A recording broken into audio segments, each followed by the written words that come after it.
Welcome to this video, round 4, the candidates tournament. It's a very interesting tournament so far. Many interesting fighting games, and the game we're going to see now is so far probably the most spectacular and complicated game. So you're going to witness a real battle here. And it's of very big importance for the course of the tournament, as we see Aronian, pre-tournament favorite, up until this game on 50% against Svidler, who's on +1, and he really had some good chances to beat Kramnik in round 3, but didn't take those chances, just to fall to a miracle defense. So a very important game. Let's see what happens. Aronian playing 1d4, which you can't call it a surprise. It's his main move, but recently very often, if he suspected that the opponent is going for the Grunfeld, he was playing a c4 or knight f3, the anti-Grunfeld move orders. I won't go to the opening. I won't talk so much about the opening of this game, because it's just so terribly complicated later. This is going to be a 3-hour video if I do an opening survey in it. Okay, we have the normal, let's say, Grunfeld.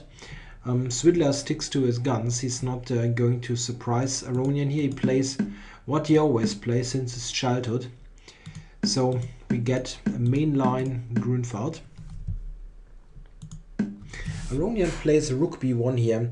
He has tried quite a number of lines against the Grunfeld. He has played with bishop e3 here instead of rook b1. He played an early bishop g5, all kinds of lines. He switched back and forth between different approaches.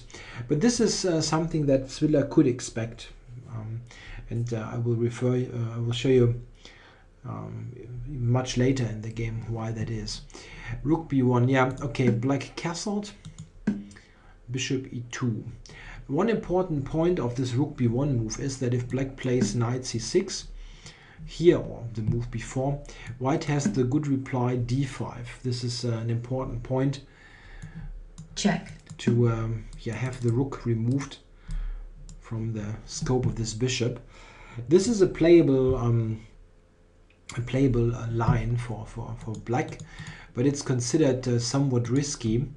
The absolute main line is what Svidler is going for. He took check. Queen a5 check. This is by far the most principled way to play. Just grabbing this pawn. White can also try to keep the pawn, but this is considered check. To be rather meek in comparison. This typical endgame doesn't hold many worries for black. Okay, bishop d2, queen takes a2, castles. And here there's a big crossroads.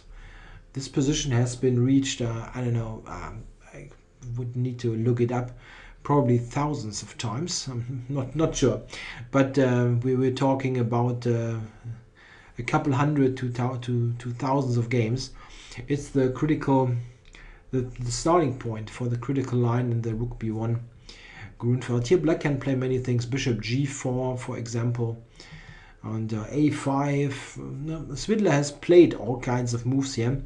He's going for b6, which probably was no surprise. I mean, Svidler had played this before, even last year in the candidates. He had one game with b6. I didn't look it up. I know that he played it in the candidates, but I'm not quite sure against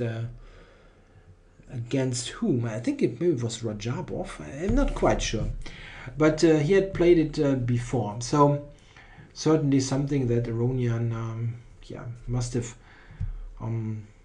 taken care of in his preparation.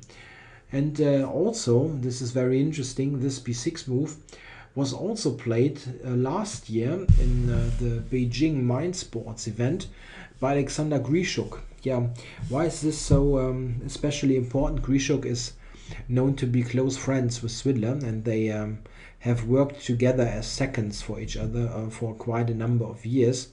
So if Grishuk is playing such a critical line, it's very likely that he had somehow shared information with Svidler. So something that Aronian must have looked at. He played Queen C1, intending this Bishop C4 move. And well, the thing is, this opening is obviously very sharp. White has got a good center that is not so easily attacked, but he has sacrificed, of course, the a-pawn, which means that Black has a ready-made plan here. Just push the a-pawn. If everything else fails, you still have this pawn to push. And yeah, Black must be very precise to survive the initiative that is going to unfold in the center. At the same time, of course, you have this awkward queen. Oops, this awkward queen on a2. That you always yeah, constantly need to worry about. Okay, let's look what happened. I'll just put this on the board. This has been played numerous times, and if I go to the subtleties here, we never get anywhere in the video. Rook e1, covering e4, rook c8, attacking White's queen to end back, queen c2, queen e2, and knight c6. Exactly here we are at a position that has been played in the mentioned game Aronian against Grishuk in Beijing last year. And here in this game in the mind what was it? Mind games, right? Aronian played e5, which didn't feel so critical after knight d8. So what exactly is his preparation? He played bishop d3, queen a2, bishop c4, queen a4, and bishop b3. All this is known, very much known, from games back in the 90s. And bishop b3, queen a3. This is a new move by Svidler. Queen a6 had been played in some known games, and in fact in those games we see motifs that happen later in our main game. After queen a6 there was for instance, there were games with queen e3, knight a5, and bishop takes f7. And this turned out to be exceptionally dangerous for Black. King f7, knight g5 check. King g8, and now queen to h3, attacking here and intending queen e6. Yeah, and this was after h6, knight e6, a very dangerous attack that Black didn't manage to survive in games that have been played in the 90s. So this sacrifice on f7 is a very well-known motif. And after queen a3, that is what Svidler played, we come to a very important point of this game, of course.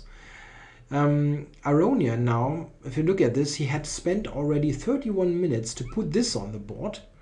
Amazingly enough, it was really surprising to see, because as I told you, the background story, what happened in games before, it was very much to expect that they get this position on the board. Yeah, I really don't know. I mean, Svidler is playing the Grunfeld all the time, and he had experience with this line. There was this Grishuk game, very tricky or hard to tell why Aronian didn't play this any quicker. Okay, anyway, look at this position. We remember the sacrifice on f7.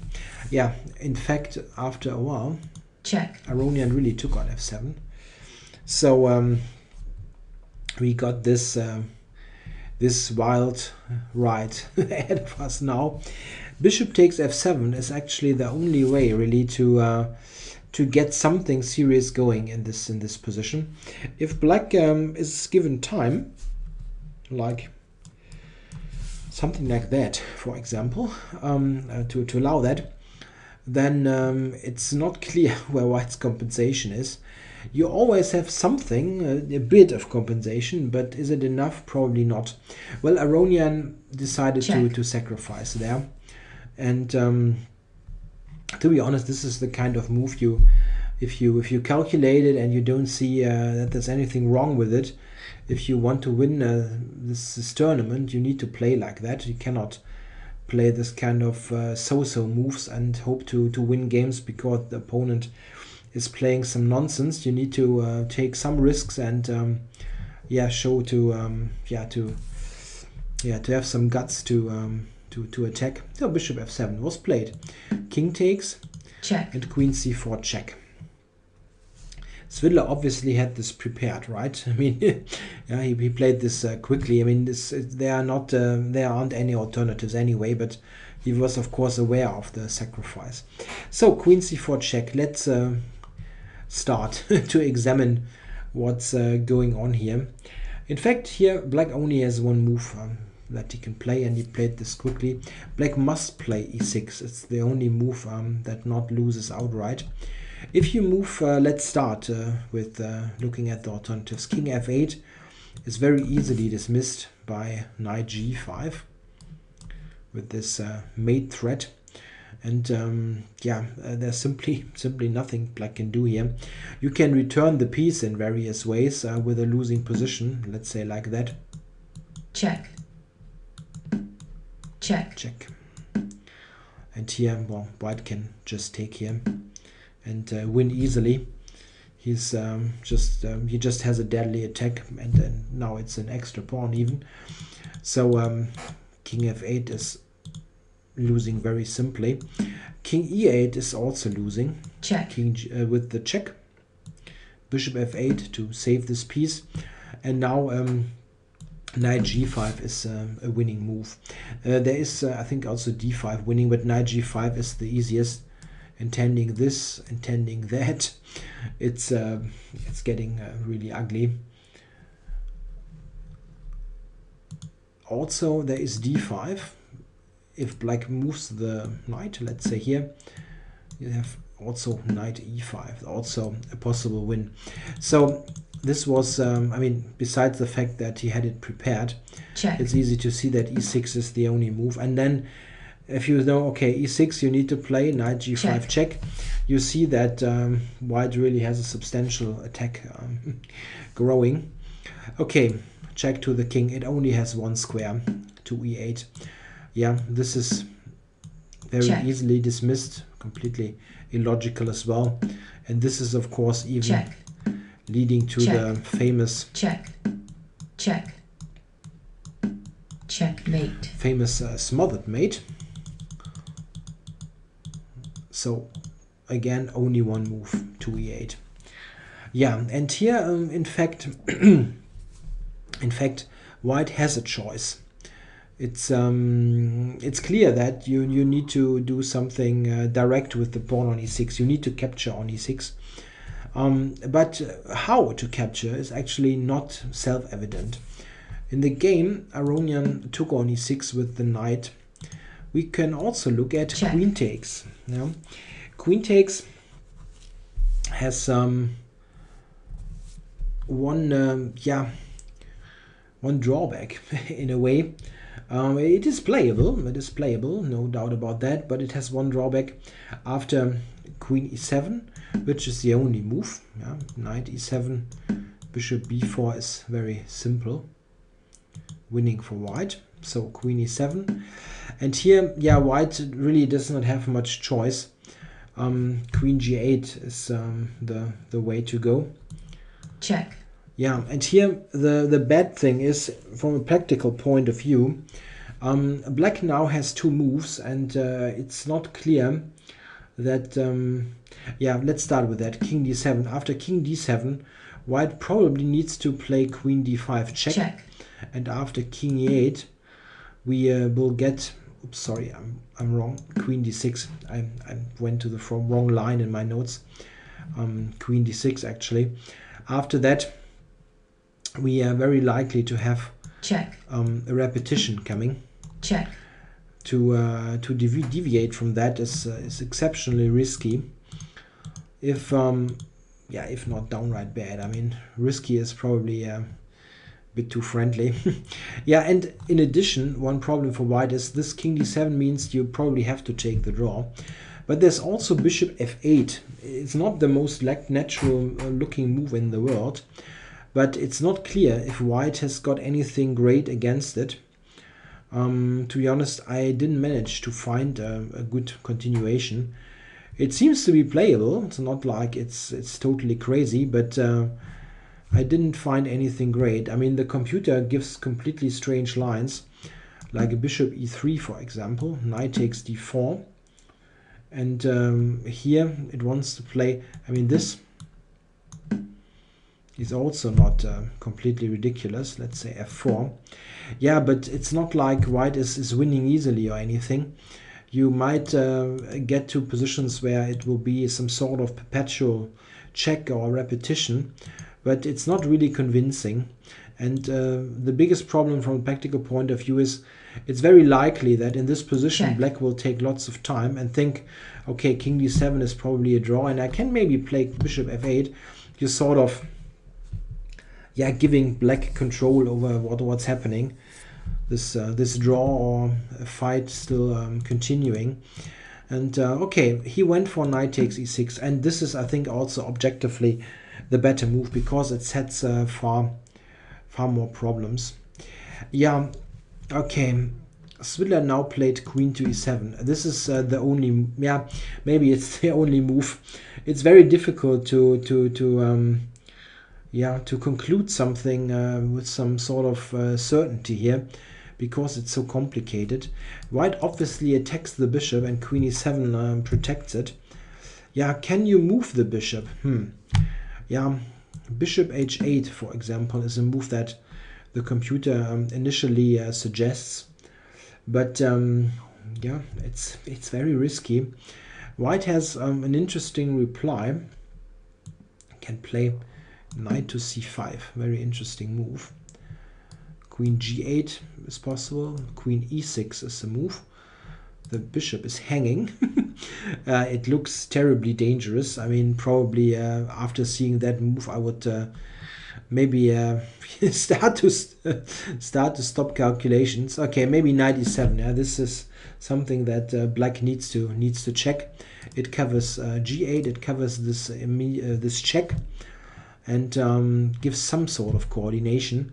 But white can continue to attack with a move like bishop g5 here. Note that black can never really take. This is even leading to a forced mate already. Yeah, after this, what should black do? I mean, he can try something like this. But then there's at least e5 with a substantial attack. It's very hard to tell. I mean, it looks immensely risky, I mean, and completely unnatural, to be honest. Queen e7, I think, is the more human and probably just better move. Yeah, okay, this was played rather quickly after the sacrifice, and now check. Aronian, after some consideration, took on g7. It's of course another critical position, and because knight g7 is something that is it's very committal, of course, to give up your very strong looking knight on e6. It's just a very attractive piece, of course.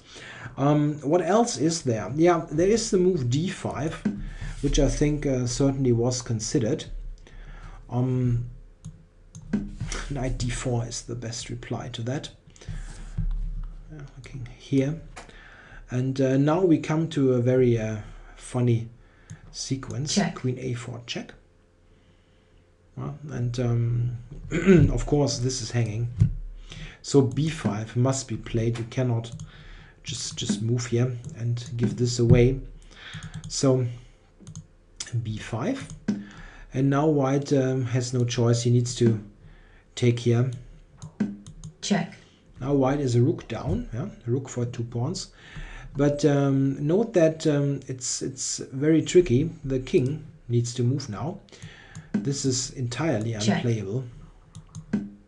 Check. Yeah, something like that. Check. wins the queen and will probably mate in short order as well. Maybe there's even rook c1 mate or something. It's completely lost. So black here needs to move the king to f7. It's the only move, and after that the game just continues. And it's there are various ideas. Maybe the cleanest idea for white is just take, king takes, and d6. Yeah, white is the rook down, but look at this. The specifics of the position make it very difficult for black now to play. The queen is attacked. Where should it go? While still keeping the bishop on b7. Yeah, you can suggest this move, but look at this, d7 with the tempo, and there's this bishop coming up into the game. So you can try to play this type of position, but it looks like it looks suicidal for black. White can also just pick up the piece if he has taken care about the mate threat. Maybe a move like f3 is interesting, intending queen to here and taking. Very, very tough to play for black, if not unplayable, to be honest. Probably here the easiest is to just take here. Queen takes b7, and then to return here. Yeah, and something like that can easily result in a repetition with the draw. It's just exceptionally sharp, but I think it's very likely that Aronian even calculated this, because it's white simply has no big alternatives. If he moves the queen somewhere else, black will just take e6 and has nothing to fear. So it's probably he saw that and thought, okay, I cannot fight for a win with this, so he went for the capture. Queen takes, and he played bishop c3. Yeah, I was also looking at queen e6 check, just the captain obvious move, but okay, it needs to be checked. Similarly to before, here again there's queen e7, and it's very questionable if this is more than a draw. This kind of repetitions. It's not. Yeah, look at this. This is simply too risky. You can try, but it's very risky. Bishop b4, queen e6, and queen back. Yeah, and d5 will come. Queen g3 with an exceptionally strong attack. It probably will end in a draw by repetition if white gives this check. However, there is of course knight e7 to check instead of queen e7. Yeah, what's happening after this move? It's impossible, of course, to analyze to some sort of conclusion. It's very, very difficult. But let's consider for a while d5. Yeah, white has just one pawn for the piece, but he has, of course, he's got this pawn duo. The bishop can come into the game on those two, mostly those two critical squares. And of course black has a really hampered coordination. It's very, very difficult to play. After d5 here, for example, a somewhat normal looking move like queen f7 is outright losing because of queen e5. Yeah, the queen here cannot be attacked, and white will just play those two moves and win it. It's just toast. I was a bit surprised here as well, but it's just a flat out win. If black tries to defend in another way, let's say rook c2, yeah, very logical active move, it might continue like that. This is not a forced line. I'm just showing a line that I was able to work out together with the engine. Rook bd1, rook d8 to assist in defense, queen to h3. Yeah, making some getting the queen out of the way of the pawns, and possibly intending bishop h6 at the right moment. Let's say queen e5, queen takes h7, And here, funny defense, bishop takes d5. The point is ed5, rook d2. Quite cute, and black is even better. So white cannot take, but he can play this move. Well, bishop c4, for example. Yeah, and how is this going to end? Yeah, you're maybe guessing this already. It can easily end in a draw because Check. of the exposed black king. Rook d8, king d8, bishop Check. e7, queen e7, Check. rook d1, check. Yeah, and this is all completely forced. Check. Check. Yeah, it will end in a draw. Check. Like that, for example. It's not a forced line. I'm just trying to show what types of positions we might get. Queen e6 was an alternative for sure, but I guess it's very likely Check. that queen e7 would have happened Check. with this draw. And Check. Aronian didn't want to allow a draw so easily, I guess. He played bishop to c3. And here, Svidler, who only had spent 8 minutes for all this, we are on move 26. Yeah, I mean, he's got 14 moves left to make and still has almost all of his time. It's a sign how deep the preparation was, and it wasn't difficult to play the last couple of moves, as they were completely forced from black's point of view, and probably still part of the preparation.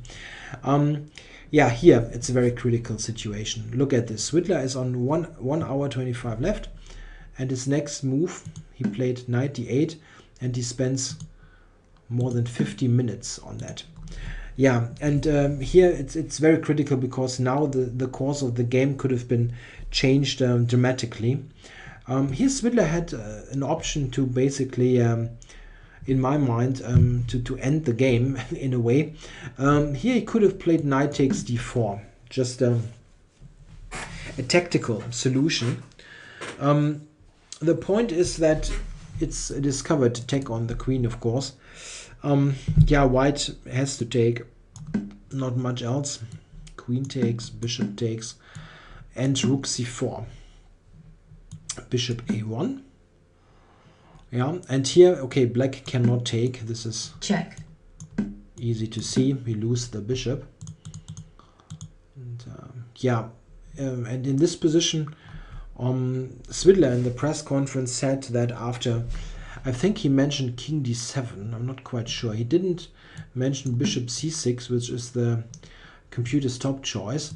He thought that after king d7, f3, white is very slightly better, which I find really surprising. I mean, I'm almost shocked because I really thought that if anyone's more comfortable here, it would be black with the 2 passed pawns. But okay, it's clear that the pawns are not going anywhere at the moment, and maybe I'm completely wrong about this. I mean, Svidler obviously is the better player, but it seems strange to me. I mean, I think black really shouldn't have any problem whatsoever to at least get a draw. And I think instead of king d7, the computer move bishop c6 is indeed better. I'm rather sure about that. The idea is to quickly get b5, a5 in. And I believe that white is almost forced to quickly play rook c1 and get this rook exchanged. If black gets a roll in with b5 and a5, he is just better. I'm pretty sure.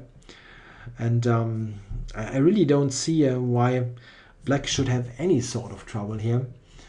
It would be interesting to know. I only know Svidler's statement from the press conference. And if he indeed believed that he has some trouble here, then I understand maybe why he didn't play knight d4. Okay, the thing is, also, look at the position. I mean, black is a piece up for a pawn, and he has about an hour average advantage on the clock, and it seems like somehow Aronian didn't prepare that for some reason, so he's on his own. You cannot really suspect that you're in some sort of monster preparation that Aronian just took 1 hour to put on the board. It's of course very tempting to continue the game with a piece up in a way, but it's also quite risky, and we see rather quickly that yeah, that black really must be super precise in defense. After what he played now, he played knight d8, yeah, attacking the queen. And if you're not taking on d4, this is probably the best move as well. So yeah, it's a fighting decision. I mean, knight takes d4 has a very high likelihood in ending in a draw, but this is not what he did. I mean, this deserves to be yeah, this deserves some respect anyway. He wants to fight on, and let's see what happens. Knight d8. What did white play? I'm not quite sure. Queen b3, yeah? Queen b3, okay. The queen was attacked. And now rook c7. That's also a very sensible move. The computer also suggests rook takes c3 here, the exchange sacrifice, acknowledging the fact that this bishop will be a very, very strong piece in the future. However, this is, I believe, a continuation that a human player is very unlikely to play, simply because white retains this pawn duo in the center and will have strong initiative anyway. Maybe it's a good way to play, but it's very strange for a human to do at this point, to sacrifice the exchange. He played rook c7, and I think it's perfectly okay. I'm not saying that this was a mistake to play rook c7. Okay, bishop a1, very interesting move. He gets out of this exposed square. He wants to play d5, but at the moment this was obviously a big mistake. So bishop a1 is the prep move for d5. So white is attacking here with a piece down, but he's not rushing things here. What he needs to do is to, yeah, well, keep all pieces on the board and try to advance the center. d5, e5, e6, d6. These pawns must roll forward while keeping all pieces on, and this is in fact very, very difficult for black to counter. I mean, I understand Svidler's desire to fight, but to be honest, if I would absolutely hate to be black here in this position, because you need to be so precise in defense. It's yeah, it's very, very hard to play. Okay, he played rook a to c8, doubling on the c file. It's certainly a move that has a look of logic to it. It makes some sense. Computer, funny enough, even suggests knight c6 here, which looks completely crazy, to be honest. Something like that. But yeah, just look at this type of position. Isn't this very uncomfortable for black? The queen is hanging, needs to move. Then let's say rook here and f4, f5, e5. It's just so it's much easier for white to attack than for black to coordinate a defense here. Yeah, well, he played rook a c8 and d5, of course. Yeah, and this pawn wedge is very strong. It keeps those squares under control, and black does not have any easy move here. Yeah, of course, it's with the tempo. The queen is attacked and it moved to d7. Queen b2, tending to invade on h8. And queen e7 is black's reply. Yeah, you can consider other moves at various stages here, but it's always this position where white slowly will push the pawns forward, and these kind of attacks are often much more difficult to defend against than those very the direct attacks, the attacks that can be sometimes just resolved and defended against by pure calculation. This is very difficult here because white is just pushing everything slowly forward. He can also make here or there a prep move and yeah, delay things. It's not like he needs to be super quick about his advance. Okay, e5, rook c2. Check. And queen b5 check. This was played. Yeah, and here we come to a key point, of course. It's a check. And black, what should black do? He's got two ways to play. He can play queen d7, which essentially check. returns the piece. Check. Or he can move the king. If we look at the king move, king to f8, I must conclude that this also gives white excellent attacking play, and various continuations are possible. White can play e6. This is a very direct way, of course. Knight to d6 and queen a4, intending to even grab here. Yeah, this can lead to a very weird position, where black actually has a counter attack against f2 after queen check. b8, rook c8, queen a7, rook c2. This could, of course, could for example end in a draw, very weird draw, but yeah, it can happen. In fact, what I do believe is white probably shouldn't play e6 so quickly. It's an interesting alternative to, after the queen has driven the king to f8, to maybe return with the queen and maybe even intend to switch it all the way to h3. It's very tricky to analyze this position. Just a possible continuation. Let's say after queen d3, black plays rook 2 to c5, attacking this. Queen h3, and here the computer suggests an interesting defense, and I actually do believe that this is a good defense. He wants to take on d5.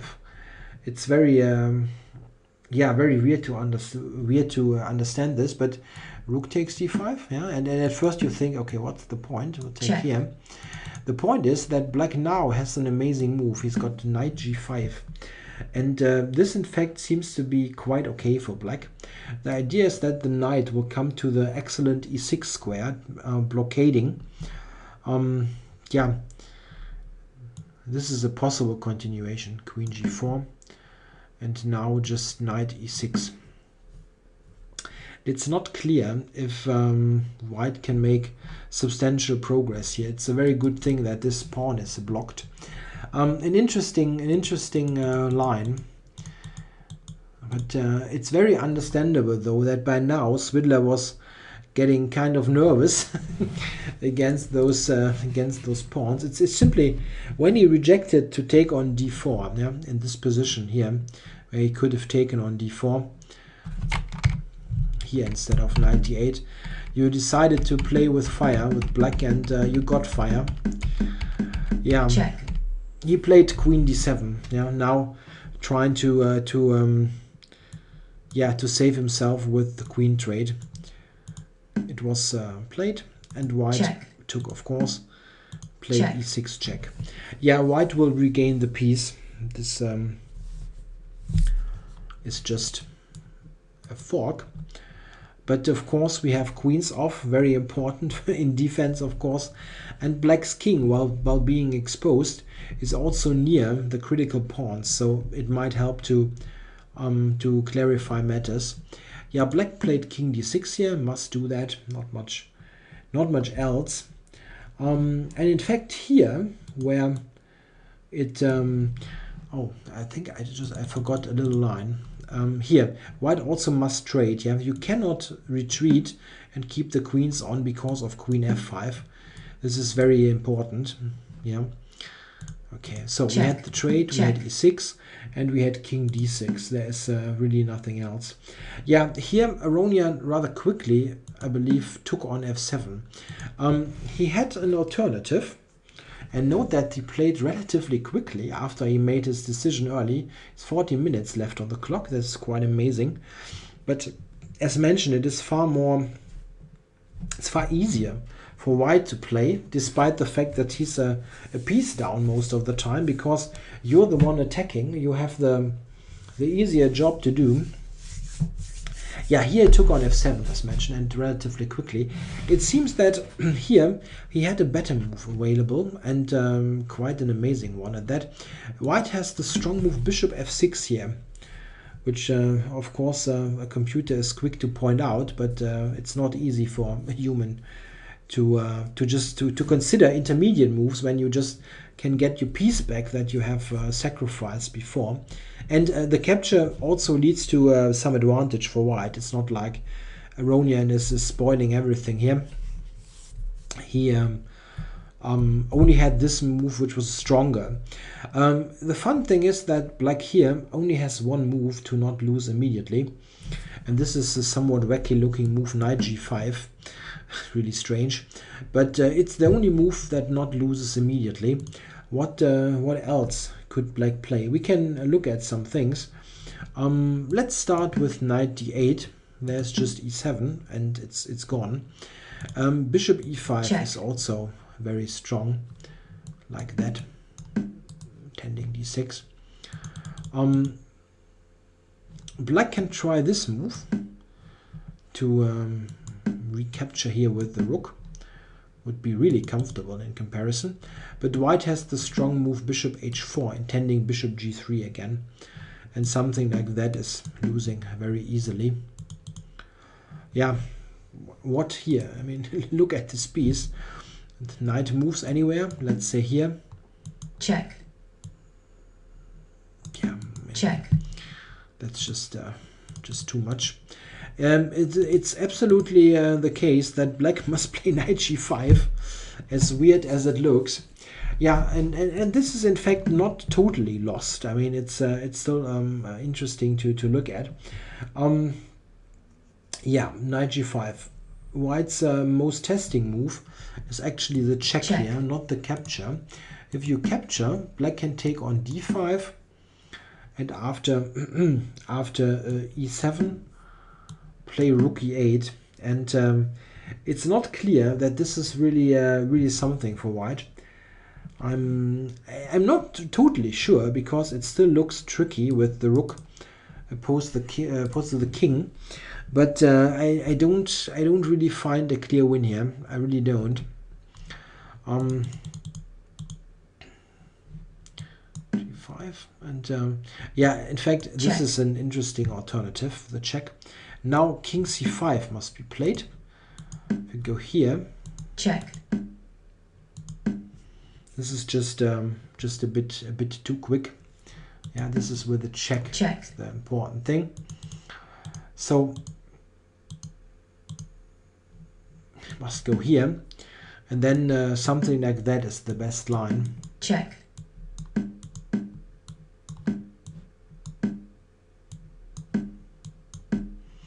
And it's not so clear if white is going to win that. He has very good winning chances, I believe, but you cannot really call it totally winning or anything. Black's got a pawn and potential for some counterplay, but it's not clear if those pawns, how dangerous they are. They cannot be moved at the moment without losing one or even both. Yeah, at the end of the day, bishop f6 was maybe somewhat stronger than what he played, but it still is very difficult. Okay, he took on f6 and a7, and now rook f8 is right, played by Svidler. Check. The check, king d7, and rook f6. So it has transformed to a position where white now has an extra pawn, the pawn on f7. That, however, of course, is vulnerable and will probably get lost. After rook e2, only move f4, rook e7, we indeed get to a position where this is being recaptured. Bishop e5, and rook takes. Yeah, you should avoid this, which loses yeah, lots of material. So took here, and now of course white did not exchange rooks. This would immediately lead to a draw. He wants to keep the active rook. Played check. Rook d6 check, and king to e8. Probably king e7 is a bit tougher, but very tricky, very tricky again. This whole position now is exceptionally difficult to play for a human player. I mean, the computer, of course, is completely relaxed. Yeah, in a way, it just calculates, but you're under so much pressure. You have no chance whatsoever to win as black. You just need to find the only moves against those checks, the running d pawn and the dominant bishop on e5. That it's very tricky to defend. Yeah, well, king e8, king e7 was maybe a tougher defense. It's of course comparable to the game, but maybe slightly tougher. Rook e1 is something that white can try here, and those yeah, this kind of move that don't look too forcing, they can be exceptionally hard to meet. What should black play now? For example, he could go rook d8. Yeah, check. Check. To f8 and d6. Yeah. King f8, sorry, and d6. Yeah, and white still retains some pressure. It's difficult to say. Maybe rook e7 was a bit more tenacious. Check.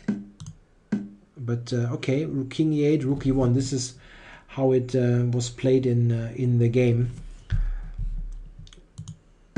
Rook e7. This was Svidler's idea when he went to e8 to put the rook on e7 now.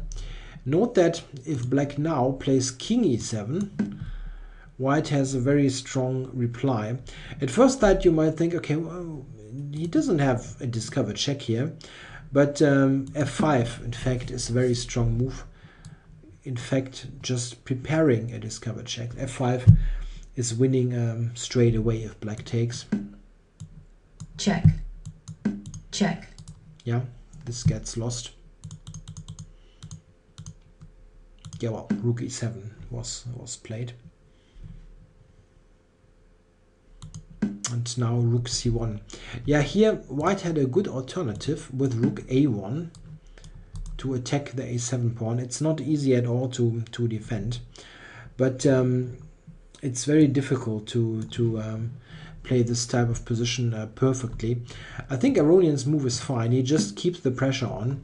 c7 is of course a potential square that white rook can take, and black is simply condemned to complete yeah, passivity. He cannot move anything here, nothing active inside. Played rook f to f7, bishop f6, rook d7, check, check on e6. Everything's forced, and d6. Now the pawn is on d6, and yeah, I'm really not sure if black still has a way to save himself. I mean, there are lines that are maybe a bit tougher. We will come to that soon, but in a practical game, I think this is almost not defensible. Okay, king g8 was played, and h4. Very typical way to play. You want to use all your units, so to say, and the h pawn can be a further tool to use to weaken black's position with h5 and the capture. Yeah, black can just mark time here. There's no active move inside. Here he played bishop g5. Rook c7 was also a good opportunity. I believe he wasn't sure if this is really helping him, because right here the d pawn now is a c pawn, and it's not so easy to promote, of course, because this is a light squared bishop, and I guess he didn't want to yeah, to play it with the c pawn, rather with the d pawn. That is actually a pawn that promotes on a dark square, which can be supported by their own bishop. Yeah, well, bishop g5, it keeps the pressure on, no doubt about that. King f7 and rook c2 e1, intending rook e7. Yeah, and in fact here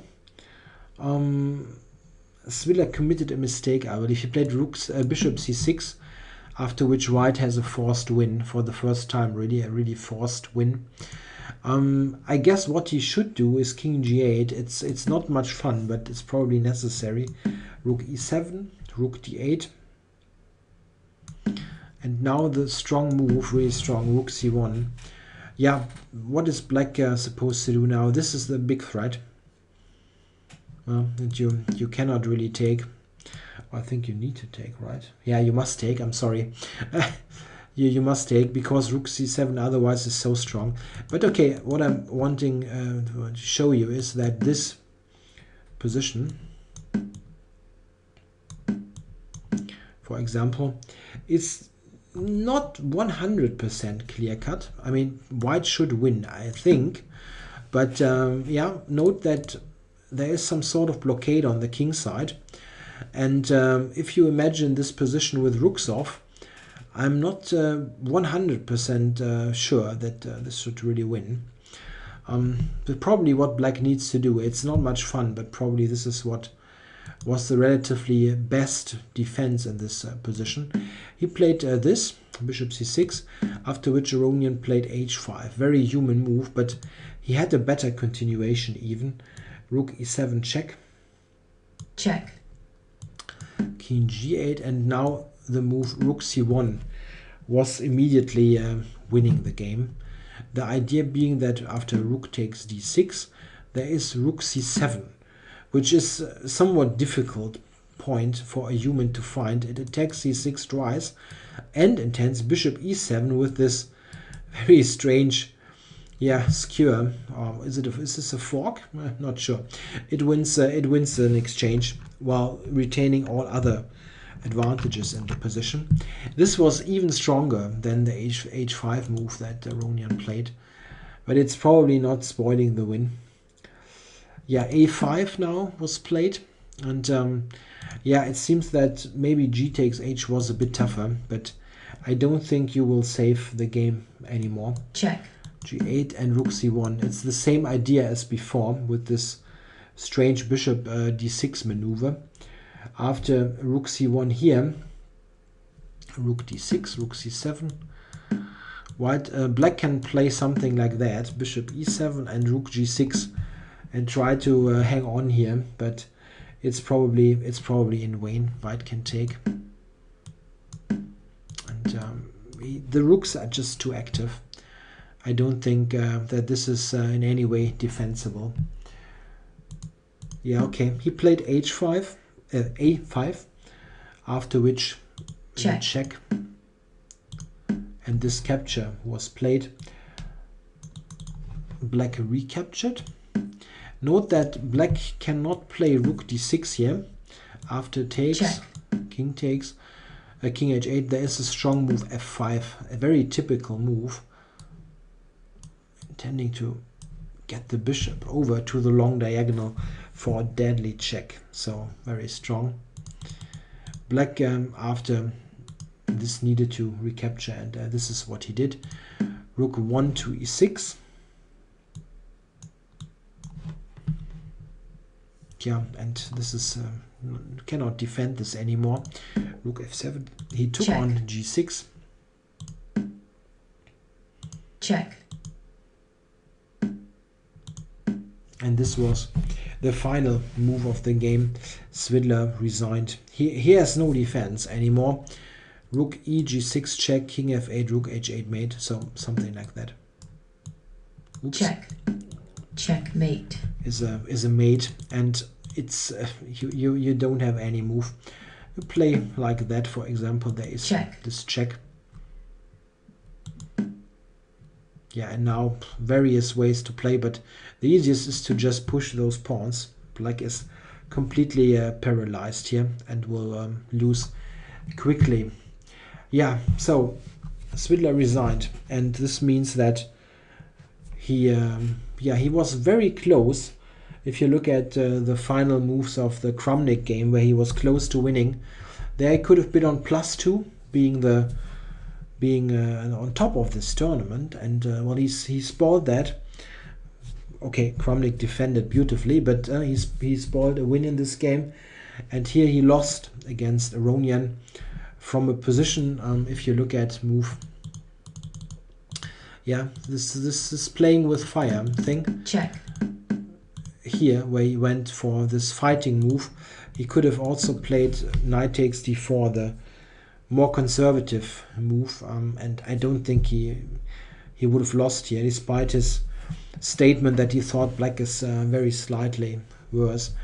Yeah, and now he's back to 50%, so he could have been on +2 easily, and now it's just 50% after 4 rounds, which is not the end of the world in terms of pure score. I mean, 50% after 4 rounds, there's still 10 rounds to go, but the psychological impact is certainly not to be ignored. I mean, Svidler really spoiled a big chance here. Even here, just the draw would have been much better. Also, look at Aronian's score. Aronian now on +1. He could have been just on 50% if this game turned out to be a draw at the end. But in general, a great fighting game. You cannot criticize him much for 98. It was probably a not very good practical decision, as the resulting position is just much more easy to play for white. He just has all the fun in this position, and it's subjectively probably okay, but you can so easily go astray that it's probably not a good choice in a practical game. He in fact defended very, very well initially, I believe, but when it came to